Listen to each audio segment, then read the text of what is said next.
નમસ્કાર, જીએસટીવીમાં આપનું સ્વાગત છે। હું છું ભદ્રેશ। આપ જોઈ રહ્યા છો લક્ષવેધ કાર્યક્રમ। લક્ષવેધ કાર્યક્રમમાં આજે વાત કરી રહ્યા છે એક એવા તર્ક પર અને સાથે સાથે વાસ્તવિકતા પર। આમ તો ઘણા ખરા લોકોના મનમાં ચર્ચાઓ થતી હોય છે। ઘણા ખરા લોકો સરકારનું સમર્થન કરતા હોય, એટલે કે સરકારી કામકાજનું સમર્થન કરતા હોય, સરકારી કંપનીનું સમર્થન કરતા હોય, તો ઘણા ખરા લોકો પણ ક્વોલિટી એટલે કે ગુણવત્તાના આધાર પર ખાનગી કંપનીઓ કે ખાનગીકરણનું સમર્થન કરતા જોવા મળતા હોય છે। આ બંને બાબતમાં વિરોધાભાસ જોવા મળી રહ્યો છે।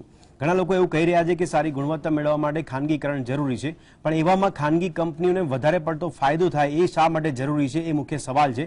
અહીંયા એવું થાય છે કે સરકારી કંપનીઓ હોય, સરકારી વીજ મથકો હોય, તેમ છતાં પણ ખાનગી કંપનીઓ પાસેથી રાજ્યમાં વીજળી ખરીદવી પડે તેવી પરિસ્થિતિ જોવા મળતી હોય છે। 2021માં ખેર જે સરકાર દ્વારા કહેવામાં પણ આવ્યું હતું કે કોલસાની ખોટ વર્તાઈ રહી છે અને એને કારણે પણ વીજળી ખરીદી કરવી જરૂરી બની જાય છે, કારણ કે ગુજરાતમાં જેટલો વીજ પુરવઠો જરૂરી છે એ પૂરો પાડવા માટે પણ રાજ્ય સરકાર દ્વારા ખાનગી કંપનીઓ પાસેથી વીજળી ખરીદવામાં આવતી હોય છે। આવું નિવેદન પણ ભૂતકાળમાં કરવામાં આવ્યું છે અને અત્યારે પણ આજે જોવા મળી રહ્યું છે કે જ્યારે ગૃહમાં ચર્ચા કરવામાં આવી, સવાલ પૂછવામાં આવ્યો કે વીજળી ખરીદી તમે કરી રહ્યા છો મોંઘી દાટ વીજળી ખાનગી કંપનીઓ પાસેથી, શા માટે સરકારી જે વીજ મથકો છે શા માટે બંધ પડ્યા છે પ્લાન્ટ, અને બંધ પડ્યાની પાછળનું કારણ પણ શું છે? આવા સવાલના જવાબમાં સરકારે ખુદ સ્વીકાર્યું છે કે ખાનગી કંપનીઓ પાસેથી કરાર આધારિત વીજળી ખરીદવામાં આવે છે।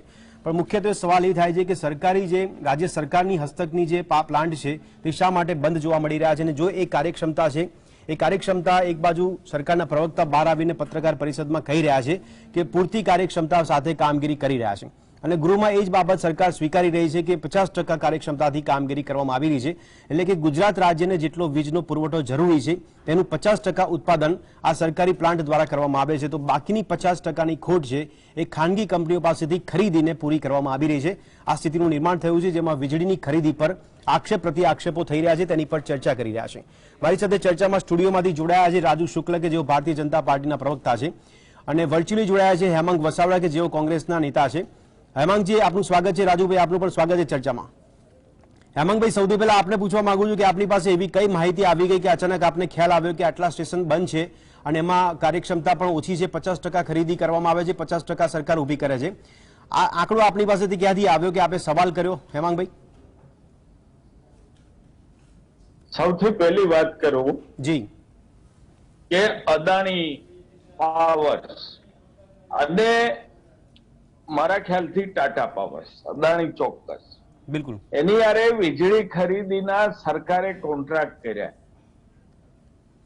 પ્રાઇવેટાઇઝેશન કરવા માટે ધીરે ધીરે જે સરકારી વીજ ઉત્પાદક મથકો હતા એની જે કઈ કાર્યક્ષમતા છે એનાથી અડધી કાર્યક્ષમતાએ એ લોકોએ વીજળી ચલાવવાનું શરૂ કર્યું એ લોકોએ, એટલે પાવર બાય ગવર્મેન્ટ હાફ કરી નાખ્યો અને મોંઘા ભાવે અદાણી પાસેથી પાવરની ખરીદી શરૂ કરી। જી, પાવરની ખરીદી શરૂ કર્યા પછી પણ અદાણીએ ગુજરાત સરકાર હારેના કરારથી વધારે પૈસા બીજા સ્ટેટમાં મળતા હોવાથી બરાબર એને ગુજરાત સરકારને વીજળી આપવાને બદલે બીજી સરકારોને વેચી નાખી, અને એને લીધે આખો પ્રશ્ન એવો ઉભો થયો કે ગુજરાતે અને ગુજરાતની જનતાએ ખૂબ મોંઘા ભાવે યુનિટ દીઠ વીજળીના પૈસા ચૂકવવા પડ્યા। બિલકુલ, આ પેપર ઉપર આવેલી હકીકત છે। જી, આ એક ઓર્ગેનાઇઝડ લૂંટ છે। લોકોને, ગુજરાતની પ્રજાને લૂંટવા માટે જે કોઈ લેવલથી ઓર્ગેનાઇઝ ક્રાઇમ થયો છે। નહીં, હેમાંગભાઈ, મારો સવાલ શું છે સાંભળો। હેમાંગભાઈ, મારો સવાલ છે કે આપણે વાંધો છે કે ખાનગી કંપની પાસેથી વીજળી ખરીદે છે, એનાથી વાંધો છે કે નહીં? આપણે પહેલા તો ચોક્કસ વાંધો છે। નહીં, વાંધો શા માટે છે? કારણ કે વાંધો શા માટે છે કે સત્તામાં જો કોંગ્રેસ હોત તો પણ ગુજરાતના રાજ્યના નાગરિકોને વીજળી પૂરી કરવા માટે શું એ ખાનગી કંપની પાસેથી ખરીદી ના કરત? ચોક્કસ ખરાય। ગુજરાતના નાગરિકોની જરૂરિયાત પૂરી કરવા માટે વીજળી ખરીદવી જોઈએ, તો પછી વાંધો શા માટે હોવો જોઈએ? પણ સરકારી મથકોની 100% વીજળી ઉત્પાદન ક્ષમતા જોયા પછી જો ઘટ આવે તો પ્રાઇવેટ માંથી લેવી જોઈએ। પણ હેમાંગભાઈ જે પ્રવક્તા, હેમાંગભાઈ સરકારના પ્રવક્તાએ આપના સવાલનો જવાબ પણ આપ્યો હતો, તેમણે કીધું પણ ખરી કે જે વીજળી ખરીદવામાં આવે છે એમાં પણ ટેન્ડર પ્રક્રિયા હાથ ધરવામાં આવતી હોય છે, અને એ ભાગરૂપે કે જે કેન્દ્રમાં જે યુપીએ સરકાર હતી, યુપીએ ગવર્મેન્ટ હતી, તેના નેશનલ ટેરિફ પોલિસીના આધાર પર એ લોકો કામગીરી કરી રહ્યા છે ને, એ નિયમ વિરુદ્ધ તો કામગીરી નથી કરતા ને? બહુ સરસ વાત કરી જી। જે તમે યુપીએ સરકારનું નામ લીધું, અને એની પોલિસી વિશે આપે મને પ્રશ્ન પૂછ્યો. બિલકુલ. મારે આપને સીધો સવાલ એ કરવો છે કે એ પોલિસીમાં ક્યાં એવું છે કે પોતાના સરકારી વીજ મથકો ધીરે ધીરે બંધ કરતા જવા, અડધી જ વીજળી પેદા કરવી? ઇઝ ઇટ ઇન સો? બિલકુલ. એટલે વાંધો છે કે તમે ગુજરાતની પ્રજાને, તમે પોતે ગુજરાત સરકાર વીજ ઉત્પાદન ઓછું કરી, બંધ કરી અને પ્રાઇવેટમાંથી લેવા માંડ્યા છો. અને બીજું કે કોલસાની તંગીના નામે તમે ઇમરજન્સીમાં કોલસો ખરીદવો પડે, એટલે આઉટ ઓફ ટેન્ડર જુદા પૈસા આપીને પણ કોલસો ખરીદો છો. વીજ મથકો તમે અડધા જ ચલાવો છો, બાકીની વીજળી બહારથી. ઠીક છે. અચ્છા હેમંતભાઈ, બીજા સવાલ આપને પૂછું છું. બીજા સવાલ થઈ રહ્યા છે પણ રાજુભાઈ આપણી સાથે જોડાયા છે, એમની પાસેથી પણ જવાબ મળી રહે. રાજુભાઈ, સૌથી પહેલો મારો સવાલ એ છે કે ગુજરાત રાજ્યને અત્યારે કોલસાની કોઈ ખોટ વર્તાઈ રહી છે કે કેમ? કોલસાની ખોટ છે ખરી ગુજરાત માટે? જે પ્રકારે હેમંતભાઈ આક્ષેપો કર્યા, હેમંતભાઈ નો જવાબ આપજો, પહેલા મારા સવાલનો જવાબ આપો. કોલસાની ખોટ ગુજરાત રાજ્યમાં અત્યારે છે કે નહીં? કોલસાની ખોટ તમે સમય સમય મીડિયા દ્વારા, સરકારે કીધું હતું કે 2021 માં હતી, અત્યારે છે કે નહીં? 2023 માં આપણે ઉભા છે. અત્યારે હાલ કોલસો પૂરતા પ્રમાણમાં આપણને મળી રહ્યો છે. બિલકુલ, એમાં કોઈ શંકાનું સ્થાન નથી. પરંતુ એની સામે વીજળીનું જે વધારે વપરાશ પણ વધ્યો છે. આજે ખેડૂતોને જે વીજળી મળતી હતી, જે કોમર્શિયલ રેસિડેન્શિયલ વિસ્તારોમાં જે વીજળી મળતી હતી, એના પ્રમાણમાં ખૂબ વધારો થયો છે. આજે 1995 સાલથી ખેડૂતોને જે વીજળી આપવામાં આવી છે અને અત્યારે તમે વીજળી આપે છે, અને યુનિટો જુઓ તમે, લાખો કરોડો યુનિટોનો ફેરફાર છે. એટલે જે પ્રમાણે માંગ વધી છે એ પ્રમાણે કોલસાની પણ વધવાની છે. નથી, આપે પણ સ્વીકાર્યું આપના જવાબમાં. તો મારો સવાલ સાંભળજો હવે કે સરકારી હસ્તક એટલે કે રાજ્ય સરકાર હસ્તક વીજ પ્લાન્ટ કેટલા છે રાજ્યમાં? જે પ્રકારે આપે કીધું કે 16 માંથી 7 પ્લાન્ટ બંધ છે અને બાકીના ચાલુ છે. તો વિરોધાભાસ કેમ છે રાજુભાઈ? ગૃહમાં તમે એવું કહો છો કે સંપૂર્ણ 5 પ્લાન્ટ બંધ છે ને હવે તમે બહાર આવીને 7 પ્લાન્ટની વાત કરી રહ્યા છો. હું તમને એ જ વાત કરવા માંગુ છું કે જે પ્રકારે પ્લાન્ટની કાર્યક્ષમતા હોય એ કાર્યક્ષમતા પૂર્વક બધા પ્લાન્ટ ચાલુ છે, પરંતુ જ્યારે વીજળી ઉત્પાદન અને એનું ડિસ્ટ્રીબ્યુશનનો વાત આવતો હોય, જે પ્રકારે કોલસાની આવક રાજુભાઈ એટલા માટે અટકાવું છું આપને કે આપ બી ઋષિકેશ પટેલની જેમ વાત કરી રહ્યા છો, સરકારના પ્રવક્તાની જેમ કહી રહ્યા છો. બહાર આવીને તમે કહો છો કે દરેક પ્લાન્ટ કાર્યક્ષમતા પ્રમાણે ચાલી રહ્યા છે. ગૃહમાં તમે સ્વીકાર કરો છો કે 50% કાર્યક્ષમતાથી આ કાર્યરત પ્લાન્ટ છે. શા માટે આ વિરોધાભાસ આવે? જવાબમાં ફરક કેમ આવે છે? જે પ્રકારે ગૃહની અંદર ચર્ચા ચાલતી હોય એમાં કયા પરિપ્રેક્ષમાં 50%ની વાત થઈ હોય એ આખો ડિફરન્ટ વસ્તુ હોય છે, પણ જ્યારે વાસ્તવિકતા જોવા જઈએ તમે ત્યારે તમને પ્લાન્ટ ઉપર મારો સવાલ કોંગ્રેસ ને બીજેપી બંને માટે છે, કારણ કે કોંગ્રેસ બી કહી રહી છે કે 7 પ્લાન્ટ બંધ છે, જ્યારે અંદર જવાબ મળે ત્યારે 5 પ્લાન્ટ બંધ કરવાની વાત કરવામાં આવે છે. એટલે જવાબ આપીને પણ લોકોમાં ગેરસમજ ઉભી થઈ શકે ને રાજુભાઈ? ગેરસમજ થવાનો કોઈ સવાલ જ નથી. જે પ્રકારે ગૃહની અંદર નિવેદન આપવામાં આવ્યું હોય એ જ પ્રકારનું નિવેદન હોય, પરંતુ કાર્યક્ષમતાની અંદર પ્લસ માઇનસ હોય, એના કારણે થઈને અમુક પ્લાન્ટ સદંતર બંધ છે એવું કહી દેવામાં આવતું. જે પ્રકારે ગૃહની અંદર ચર્ચામાં આવી એ પ્રકારે 5 પ્લાન્ટની આપણે વાત કરી અને એ ગૃહની અંદર ચર્ચા થઈ. ઓથેન્ટિક માહિતી પ્રમાણે પણ એક કાર્યક્ષમતા પૂર્વક એને ચાલુ કરવાનો પ્રયત્ન કર્યો હોય, પરંતુ જે પ્રકારે રાજુભાઈ આપે જવાબ આપે એમાંથી સવાલ થાય કેટલા સમય પહેલા આપે આ પ્રયત્ન કર્યો તો હજી સુધી પ્લાન્ટ ચાલુ ના થઈ શકે? પ્રયત્ન ચાલતા જાય, કોઈ પણ સરકારે ચાલુ જ હોય. ચાલુ નથી. વચ્ચે જ્યારે કોલસાની તંગી ઉભી થઈ હતી 2021 એની કાર્યક્ષમતા કરતા ઓછા વીજળી પેદા કરતા હતા, પરંતુ સમયાંતરે એમાં વધારો અને ઘટાડો.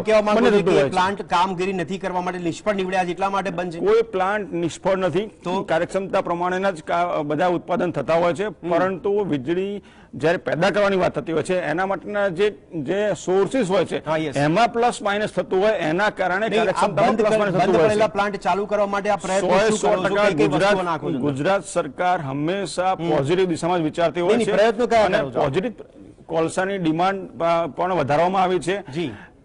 વીજળી પૂરી પાડવા માટે થઈને સોલર યોજના પણ મૂકવામાં આવી છે. તમે જે ટેરિફ પોલિસીનો આધાર આપી રહ્યા છો એ આધાર પ્રમાણે પોલિસીની જ્યારે વાત કરવામાં આવે, નેશનલ ટેરિફ પોલિસીની વાત કરવામાં આવે, એમાં તો પહેલા રાજ્ય સરકાર હસ્તક જે પ્લાન્ટ છે પૂરતી વીજળી 100% ઉત્પાદન કરી શકે, ત્યારબાદ તમારે સરપ્લસ વીજળી માટે ખાનગી કંપનીઓને આમંત્રણ આપવું પડે કે એમની સાથે ટેન્ડરિંગ કરાવવું પડે. અહીંયા 100% સરકારી પ્લાન્ટ વીજળી ઉત્પન્ન નથી કરી શકતા, એનો મતલબ એવો થયો ને સરકાર સ્વીકારે છે. આપે જે વાત જે જાહેર વસ્તુ છે એને સ્વીકારવામાં કોઈ સરકારને અફસોસ નથી, પરંતુ ભારતીય જનતા પાર્ટીની સરકાર જ્યારથી કેન્દ્રમાં આવી અને જ્યારથી સ્ટેટમાં આવી છે ત્યારથી અવિરત પ્રયત્ન ચાલુ છે કે ગુજરાતના ખેડૂતના ખેતર અને ઘરે ઘરે સુધી વીજળી પહોંચે એ પ્રકારના તમામ આયોજન કરવામાં આવે છે. રાજુભાઈ, નેશનલ ટેરિફ પોલિસીમાં કોઈ ફેરબદલ તો કરવામાં નથી આવ્યો ને, કારણ કે કેન્દ્રમાં પણ ભાજપ સરકાર છે.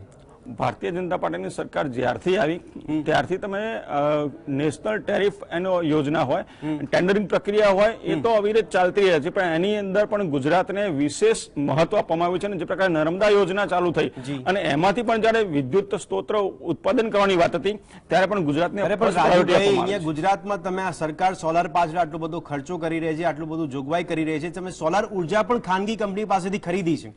આટલી બધી ગંભીર સ્થિતિ છે રાજ્યમાં કે નાગરિકોને વીજ પુરવઠો પૂરો પાડવા માટે સરકાર ખાનગી કંપનીનો ઉપયોગ કરી રહી છે. ગુજરાત સરકાર એ હંમેશા લોક કલ્યાણના કામની અંદર કોઈ પણ પ્રકારનો ખર્ચ કરવો પડે. આજે દિલ્હીમાં જાઓ કે બાકીના કોઈ પણ સ્ટેટમાં જાઓ તમને વીજ કાપ જોવા મળશે. ગુજરાતની અંદર તમને 24 કલાક વીજળી આપવા માટે સરકાર કટિબદ્ધ હોય છે. એના માટે જે કંઈ કરવું પડે એ કરવા તૈયાર છે સરકાર. આ જે કેમ રસ છે વધારે, ફાયદા કેમ કરાવે? ના, એવું એ આક્ષેપ છે. મારો આક્ષેપ નથી, એ કદાચ વિપક્ષ આક્ષેપ કરતો હશે. મારી પાસે ગૃહની માહિતી છે એટલા માટે આપને કહું છું. આપે જ કીધું છે કે 50% કાર્યક્ષમતાથી કાર્યરત થાય છે. આપની વાત સાથે હું 100% સહમત છું કે ભાઈ તમે આક્ષેપ નથી કરતા, વિપક્ષ આક્ષેપ કરે છે, પરંતુ જ્યાં ગુજરાતની અંદર વીજળીનો સવાલ હોય છે ત્યાં તમે એક આ પક્ષાપક્ષીથી દૂર જાઓ અને તમે નાનામાં નાના ગામડા સુધી પહોંચો, તમને વીજ કાપ કેટલો જોવા મળે છે. ખેડૂતના ત્યાં જાઓ તમે વીજ કાપ કેટલો જોવા મળે છે. નહીં, તમે પોલિસી પ્રમાણે બી કામગીરી કરો છો ખરી રાજ્ય સરકાર તરફથી? નેશનલ પોલિસી પ્રમાણે જે પ્રકારનું આયોજન કરવાનું હોય એ પ્રમાણે ગુજરાત સરકાર હંમેશા. રાજુભાઈ, નેશનલ ટેરિફ પોલિસીની 135 કલમ મુજબ તમે રાજ્યમાં જે પણ ખૂણામાં, કોઈ પણ ખૂણા કચરામાં, ગ્રામ્ય વિસ્તારમાં કે શહેરમાં ચોરી થતી વીજ ચોરી અટકાવવાની જવાબદારી રાજ્ય સરકારની બને છે. 135 મુજબ બી કેટલી કામગીરી કરો છો આપ? વખતો વખત આપ જોતા હશો કે પેપરમાં પણ આવે છે કે આટલી વીજ ચોરી પકડાઈ, આટલા પ્રાઇવેટ કનેક્શનો પકડાયા. આ બધી જ ગુજરાત સરકારની કામગીરી ઉડીને આંખે વળગી એવી છે અને મીડિયાના માધ્યમ દ્વારા પણ આપણને જાણવા મળે છે. એટલે ગુજરાત સરકાર હંમેશા જાગૃત અવસ્થામાં જ હોય છે. નહીં, આટલી બધી જાગૃત સરકાર છે તો ખેડૂતો તરફથી વારંવાર વીજ કાપના સમાચાર અમે મીડિયા તરીકે બતાવીએ છીએ, એ બી કદાચ આપ જોતા હશો. હેમાંગભાઈ, આપને સવાલ છે કે વિપક્ષ તરીકે આપ પણ માહિતી ખોટી લોકો માટે સ્પ્રેડ કરી રહ્યા છો. આપ કહો છો 7 પ્લાન્ટ બંધ છે, સરકાર જવાબ તમને ગૃહમાં આપે છે કે 5 પ્લાન્ટ જ બંધ છે. તમે બી ખોટી માહિતી આપીને સવાલ કરી રહ્યા છો હેમાંગભાઈ.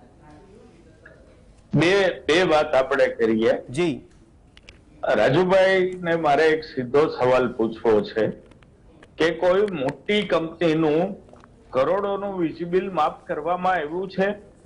આ મારે એક જવાબ જોશે એમની પાસેથી. જી. અને હવે આપના પ્રશ્નનો જવાબ. હા, યસ. કે બિલકુલ કોઈ પણ જાતની વિપક્ષે ખોટી માહિતી આપી નથી. જી.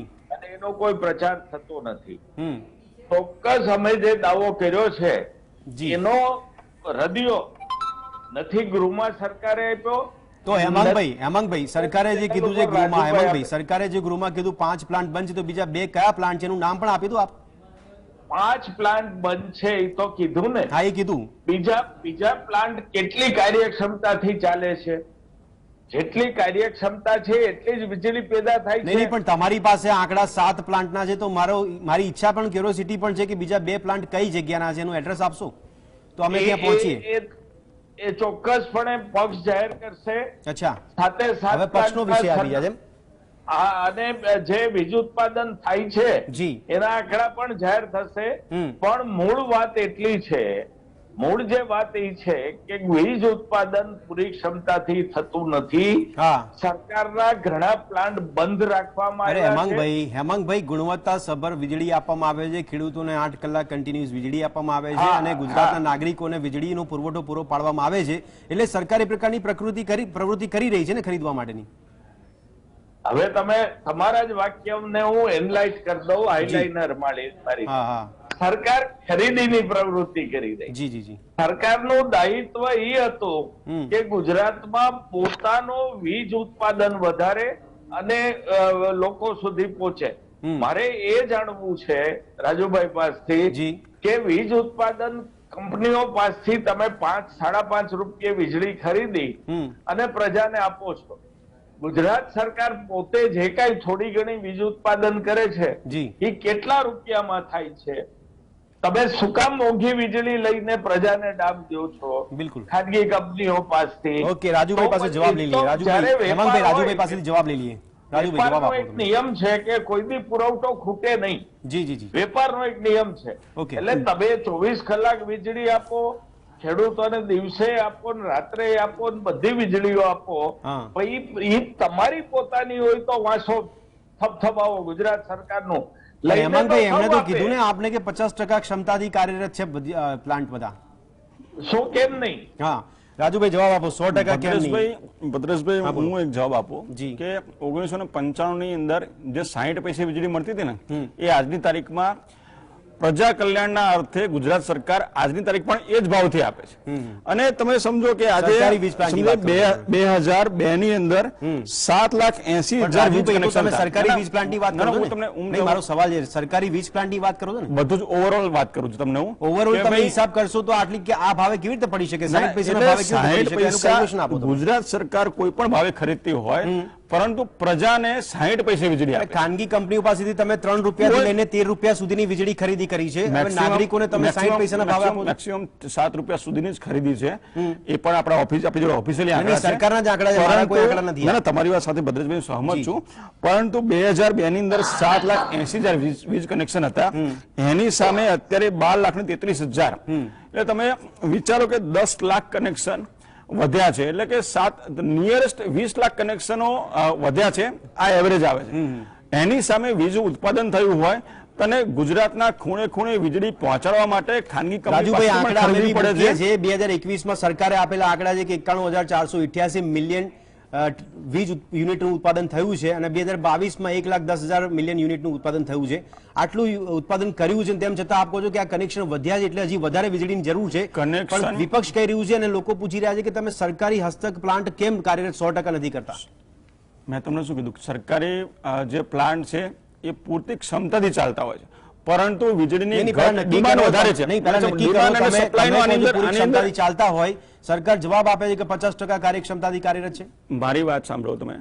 કોઈ પણ જે સરકારી પ્લાન્ટ હોય છે એની અંદર જે પ્રકારના એના રો મટીરીયલ્સ હોય, વીજળી કોના ઉત્પાદન જવાબ કરવા પર માટે ભરોસો કરવો? તમે ભરોસાની સરકાર ચલાવો છો. સરકારના ઋષિકેશ જવાબ પર પટેલના ભરોસો જવાબ પર રાખવાનો કે નથી. રાજુભાઈ શુક્લના જવાબ પર કે ગૃહમાં આપેલા જવાબ પર? ઋષિકેશભાઈ પટેલ અમારા સરકારી પ્રવક્તા મંત્રી છે. હા. એમને ઓથેન્ટિક માહિતી જ આપી હોય, હું પણ એમના જવાબ સાથે જ સહમત હોઉં. પરંતુ આપણે એક સપ્લાય અને ડિમાન્ડ એની વચ્ચેનો ભેદ સમજાવું છું. રાજુભાઈ, પણ આપણી ઈચ્છા નથી, સરકારની ઈચ્છા નથી કે સરકારી પ્લાન્ટમાંથી લોકોને વીજળી મળી શકે? 100% સરકારી પ્લાન્ટમાંથી પણ મળે, પણ જ્યાં એમનાથી ખોટ પડતી હોય ત્યાં પ્રાઇવેટ લોકો પાસેથી પણ આ વીજળી ખરીદવી પડે. પણ એ ખોટ કેમ પડે છે? સરકાર એવા ખર્ચા નથી કરતી કે સરકારના પ્લાન્ટ ચાલી શકે. પરંતુ ડિમાન્ડ વધી છે ને ભાઈ. સાંભળો, તમે ડિમાન્ડ વધે તો એને પૂરતું કરવા માટે મારે ક્યાંથી ખરીદવું પડશે ને? 100% કાર્યક્ષમતાથી અત્યારે ઉત્પાદન થાય છે વીજળી સરકારી પ્લાન્ટમાંથી. જે પ્રકારે એની ઉત્પાદનની ક્ષમતા પ્લસ માની થતી હોય છે. કોઈ વખત 100% થી ચાલતી હોય, કોઈ વખત 70% ચાલતી હોય, 50% ચાલતી હોય, પરંતુ વીજળીની ઘટ પડતી હોય ત્યાં આગળ પ્રાઇવેટ કંપની પાસેથી પણ વીજળી ખરીદી અને પ્રજાના કલ્યાણ અર્થે પ્રજાને પૂરી પાડવી પડે. અને એ પણ 60 પૈસા જેવા નાની એમાઉન્ટ. ઘટ થવાના કારણો શું? કયા કારણસર વીજળી? મેઇન તો રો મટીરીયલ હોય એનું. કોલસો, તમને ખબર છે કે કોલસા ઉપર આપણે ડિપેન્ડેબલ રહેવું પડે છે બહારના સ્ટેટ માટે. અને બહારના સ્ટેટની અંદર જ્યારે તમે કીધું કે કોલસાની કોઈ ખોટ વર્તાય નથી, 2023 માં તમારા 5 પ્લાન્ટ બંધ કેમ છે? મારી વાત સાંભળો, તમે આખા ટ્વિસ્ટ કરી અને હું તમને સીધો જવાબ આપું છું કે કોલસાની ખોટ વર્તાતી હોય છે મીડિયાના માધ્યમ દ્વારા અને સરકારી અખબારોમાં પણ અને પ્રાઇવેટ અખબારો પણ આવે છે અને બધા જાણે છે. પરંતુ એક જ વર્ષની અંદર ખોટ આપણને પૂરી કરવામાં આવી, બાકીના વર્ષની અંદર ખોટ પડી હોય તો એનો ભૂતકાળમાં બની ગઈ છે. રાજુભાઈ, 21 ની ઘટના બની ગઈ છે. આપે જ કીધું હતું કે એ સમયે કોલસાની ઘટ ને ખોટ વર્તાતી હતી. હવે 2023 માં આપણે ઉભા છે. 2023 માં આપણા પ્લાન્ટ સરકારના 5 કેમ બંધ છે? એનું કારણ તમે હજી બરાબર નથી આપી શકતા. આનું ચોક્કસ કારણ આપો કે આ 5 પ્લાન્ટ બંધ થવાનું કારણ શું? અને તમે પ્રયત્નો કરી રહ્યા છો તો કયા પ્રકારના પ્રયત્નો આપણે ચાલુ? જો સરકાર હંમેશા પ્રયત્નો એવા કરતી હોય જી કે એક તો પૂરતું રો મટીરીયલ મળી રહે, ઓકે, પૂરતું ઇન્ફ્રાસ્ટ્રક્ચર મળી રહે. એટલે 5 પ્લાન્ટ નથી મળતું. 5 પ્લાન્ટ મળે છે પણ એની ક્ષમતા ઓછી હોય. હું નથી મળતું બિલકુલ બંધ છે એવું નથી કહેવા માંગતો. હું હંમેશા પોઝિટિવ પ્લાન્ટ બંધ છે એની ક્ષમતા ઓછી છે. 100% પ્લાન્ટ ચાલતો હોય એના બદલે આજે ઓછી ક્ષમતાથી ચાલતો પ્લાન્ટ હોય તો મારે એની કઈ ડેફિનેશનમાં લઈ જવું? ભાઈ 5 પ્લાન્ટ એટલે બંધ છે કેમ કે ક્ષમતા ઓછી છે. સરકારની કદાચ જાણબાર બી હોય છે કે ક્ષમતા ઓછી તો ક્ષમતા ક્ષમતા વધારવા ઓછી માટે શું કરવું નથી, જોઈએ? ક્ષમતા બરોબર છે, પરંતુ એના રો મટીરિયલની આવક અને જાવક ઉપર નહીં, ફેર પડતો confusion થાય હોય છે. એના માટે તમને રાજુભાઈ, કહું છું. વિરોધાભાસ આવે છે. હેમાંગભાઈ, કેટલા સંતોષ છે આપના જવાબથી?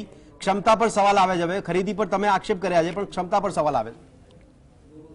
મારે ભદ્રેશભાઈ બે પ્રશ્ન પૂછવા છે જી, કે આ જે પ્લાન્ટ છે 16 પ્લાન્ટ, બિલકુલ. એ ક્યારે બન્યા છે, કઈ સરકારમાં બન્યા છે? એ તો તમારી પાસે જવાબ છે હેમાંગભાઈ. તમે એવું કીધું હતું કે અમારી સરકાર હતી ત્યારે બન્યા હતા. ના ના, મને પૂછવા તો દો. નહીં, આ તમે હમણાં બોલ્યા છો એટલા માટે. ભારતીય જનતા પાર્ટીએ 27 વર્ષના શાસનમાં કેટલા નવા પ્લાન્ટ બનાવ્યા? જી આ પણ મારો પ્રશ્ન છે. જી માંગ વધી, વીજળીની માંગ વધી, માટે જ પંચવર્ષીય યોજના હતી કે Okay. આપણને ખબર પડે દરેક બાબતમાં જી. કે 2023 માં આ પરિસ્થિતિ છે તો 2028 માં આટલું થશે. એને માટે તમે સંસાધનોનો વિકાસ કરો. અરે સરકાર હેમાંગભાઈ, પોતે કરે. આપના બંને સવાલનો જવાબ રાજુભાઈ આપે છે, પણ આપે કીધું પ્રમાણે કે આગામી દિવસોમાં પણ ટેન્ડરિંગની પ્રક્રિયા વધી જશે, મોટી ખાનગી કંપનીઓનું પ્રમાણ પણ વધી જશે ને કદાચ. બસ તો એ જ જવાબ માટે ઓકે, એ જ જવાબ માટે મેં આ પ્રશ્ન પૂછ્યો ઠીક હતો છે. કે સરકારી ઓકે, હવે સ્પષ્ટ જવાબ રાજુભાઈ આપશે. કોઈ પણ વિરોધાભાસ વગર રાજુભાઈ જવાબ આપશે. જી, કોઈ પણ વિરોધાભાસ વગર રાજુભાઈ. મારો એક જ જવાબ છે કે જે પ્રકારે વીજળીની ડિમાન્ડ જી. વધી રહી છે એનું મુખ્ય કારણ છે કે રાજ્યનો વિકાસ થઈ રહ્યો છે અને ખૂણે ખૂણે, ગામે ગામ, ખેતરે ખેતરે વીજળી પહોંચી રહી છે, એની ડિમાન્ડ વધે છે અને સપ્લાય ક્યાંક ને ક્યાંક ખૂટતો હોય. અરે વિકાસ એના થઈ રહ્યો કારણે રાજુભાઈ, તો આ ખેડૂતોને પ્રકારની વીજ કાપ ખોટ કેમ જોવા વર્તાતી મળે હોય છે? છે. દિવસે વીજળી નથી આપી શકતા. તમે આજે કહો છો કિસાન, વિકાસ થઈ રહ્યો એટલે મારી વાત સાંભળો. વીજળીની ઉત્પાદન હું તમને દિવસની વાત કરું છું. કિસાન સૂર્યોદય યોજના અંતર્ગત આ વખતના બજેટની અંદર 1570 અરે પણ એ તો 22 માં પૂરી કરવામાં આવી પ્રોજેક્ટ પ્રમાણે. મારી વાત સાંભળો. રાજુભાઈ, આ નવી જોગવાઈ કરી તમે. હું તમને 960 કરોડની પણ જોગવાઈ હું તમને છે. એ જ કહેવા માંગુ છું હા. કે 4000 ગામના ખેતરોની અંદર આજે હજી એના માટે દિવસે વીજળી 2 આપવામાં વર્ષનો આવે છે. સમયગાળો છે. આપને ખ્યાલ હશે કે સરકારે કીધું છે કે 2 મને વર્ષ મારો લાગશે. એક જવાબ પૂરો કરો દો, પછી હું તમને બીજો જવાબ આપીશ. 4000 ગામની અંદર આજે ખેતરની અંદર દિવસે વીજળી આપવામાં આવે છે ખેડૂતોને. સમય આપણી પાસે નથી રહ્યો છે, પણ મુખ્ય સવાલનો ગીર જવાબ આપણી સોમનાથ, પાસેથી confirm કરો. મહીસાગર, અમરેલી અને એક તો મહેસાણા 5 પ્લાન્ટ બંધ છે, ક્ષમતા નથી એટલા માટે કે કોલસાની ખોટ છે એટલા માટે? શું કારણ છે? કોલસાની કોઈ પ્રકારની કોઈ ખોટ નથી. આવક જાવકની અંદર તફાવત રહેતો હોય. તો સરકારના બાકી કોઈ પ્રયત્નોમાં પ્રકારની- ખોટ છે. સરકારના પ્રયત્નો 100%ના છે. તો એના 5 પ્લાન્ટ બંધ ના હોવો જોઈએ ને? ક્યારે ચાલુ થઈ 5 શકશે? પ્લાન્ટ એની પૂરતી કાર્યક્ષમતા તમે આજથી ફોકસ કરો તો પ્લાન્ટ ક્યારે 1 વર્ષ 2 વર્ષમાં ચાલુ થઈ શકે? વિધાનસભામાં ચર્ચા થઈ એ પ્રકારે એની ઉપર કામ ચાલુ છે અને નજીકના ભવિષ્યની અંદર જ કામ પૂરતા ઓકે, આશા રાખીએ છીએ કે ચાલશે. જે રો મટીરિયલ્સ આપ માંગી રહ્યા છો જલ્દીથી સરકાર એ પ્લાન્ટને પ્રોવાઈડ કરી શકે અને આ પ્લાન્ટ પણ ચાલુ કરાવી શકે. હેમાંગભાઈ, અહીંયા સમયની અવધિ નડી રહી છે, પરંતુ જે જવાબ કદાચ સંતોષકારક આપને મળ્યો હોય તો ખ્યાલ નહીં મને, પણ વાત એ જોવા મળી રહી છે કે ક્ષમતા પર સવાલ થાય છે, રો મટીરિયલ્સ પર સવાલ થાય છે. સરકાર પ્રયત્નો કરી રહી છે કે આ ચાલુ કરવા માટે પ્લાન્ટ, અને આગામી દિવસોમાં જલ્દીથી પ્લાન્ટ ચાલુ પણ થઈ જાય. અને આપણે જે આશા રાખીએ છીએ કે 100% સરકારી પ્લાન્ટમાંથી વીજળી ઉત્પન્ન થાય, ત્યારબાદ જો વીજળી ખૂટે છે ગુજરાતના નાગરિકોને, તો ખાનગી કંપની પાસેથી ખરીદી કરવામાં આવે.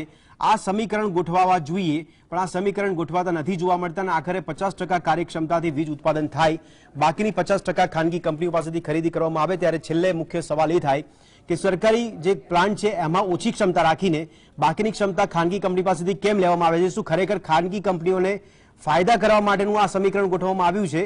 ખેર, આ સમયની અવધિ નડી રહી છે. આ ચર્ચાને અહીંયા સમાપ્ત કરે છે. આ ચર્ચામાં હેમાંગભાઈ અને રાજુભાઈ આ બંને ભાગ લીધો તે બદલ આપનો ખૂબ ખૂબ આભાર.